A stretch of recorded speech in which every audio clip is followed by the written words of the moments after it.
ഇന്ന് തന്നെ ഡൗൺലോഡ് ചെയ്യൂ. കാണൂ നിങ്ങളുടെ ഫേവറേറ്റ് ഷോസ്. സിത്താര എന്താ കഴിക്കാതിരിക്കുന്നേ? സിത്താരയുടെ മനസ്സ് ഇവിടെയൊന്നും അല്ലാന്ന് തോന്നുന്നു.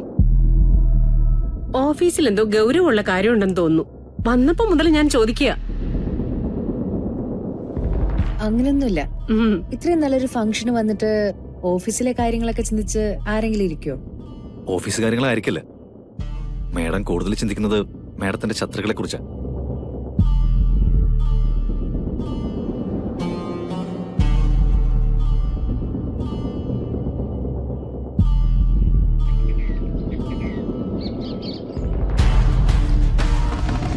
നീ കാണിച്ച വിശ്വാസവഞ്ചനയല്ലേ?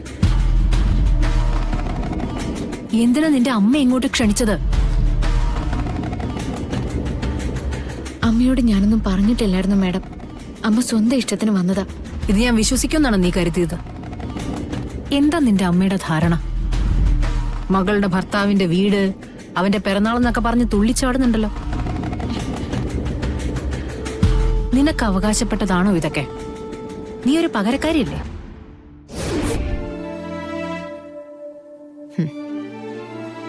ഭക്ഷണം കഴിച്ചുകൊണ്ടിരുന്നപ്പോ നവീൻ പറഞ്ഞത് ശ്രദ്ധിച്ചല്ലോ. ഒരാൾ എന്റെ ശത്രുവാകുക എന്ന് പറഞ്ഞ അയാൾ സ്വയം അവസാനിക്കാനായിട്ട് തയ്യാറായിന്ന അർത്ഥം. സൗകര്യം പോലെ നീ നിന്റെ അമ്മയ്ക്ക് ഇതൊന്ന് പറഞ്ഞ് മനസ്സിലാക്കി കൊടുക്കണം.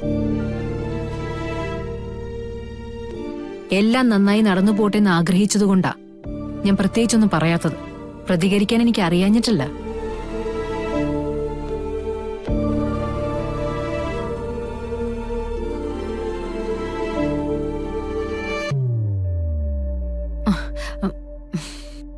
സാരമില്ല, ഇനി ശ്രദ്ധിച്ചാ മതി. എനിക്ക് എന്നെ എപ്പോഴും ഇങ്ങനെ കൺട്രോൾ ചെയ്യാൻ പറ്റില്ല. കണ്ണു തുടക്കേ.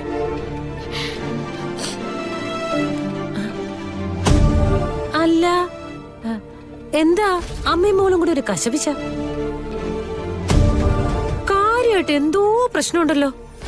ദോ ഗാതമോള് നന്നായി കരഞ്ഞിട്ടുണ്ടല്ലോ. കരച്ചിലിന്റെ കാരണം വഴക്ക് തന്നെ ആവണമെന്നില്ലല്ലോ നിർമ്മലേ. ഇവൾ എന്നെ കാണുമ്പോ എപ്പോഴും ഇങ്ങനെ തന്നെയാ. എന്നെ വീട്ടധികം നിന്നിട്ടില്ലല്ലോ. ഇതൊക്കെ അമ്മമാര് വെറുതെ പറയുന്നതാ. എന്നാ പിന്നെ എന്തിനാ വേറെ വീട്ടിലേക്ക് കെട്ടിച്ചുവിടുന്നത്? വീട്ടിൽ തന്നെ നിർത്തിയാ പോരെ? അയ്യോ, സിത്താരോട് ഞാൻ ഇങ്ങനെ ചോദിച്ചൊന്നുമല്ല കേട്ടോ. ചില ആൾക്കാരുടെ മനസ്സിലേ ഇങ്ങനെ ഒരു ചോദ്യം ഉണ്ടായാലോ. എന്നെക്കുറിച്ചും എന്റെ മകളെക്കുറിച്ചും ആളുകളുടെ മനസ്സിൽ എന്താ ചോദ്യം എന്നൊന്നും ഞാൻ അന്വേഷിക്കാറില്ല. പക്ഷെ എന്റെയോ എന്റെ മകളുടെയോ കാര്യത്തിൽ അനാവശ്യമായിട്ട് ഇടപെടുന്ന ഒരാളെ ഞാനൊട്ട് വെറുതെ വിടാറുമില്ല. നിർമ്മലയ്ക്ക് ഞാൻ പറഞ്ഞ മനസ്സിലായല്ലോ. ഓ, എന്നാ നിർമ്മല ചെല്ല്. ഞാൻ പോയേക്കാം. പക്ഷേ ഇത് വെറും ഒരു സ്നേഹ കണ്ണീരല്ല.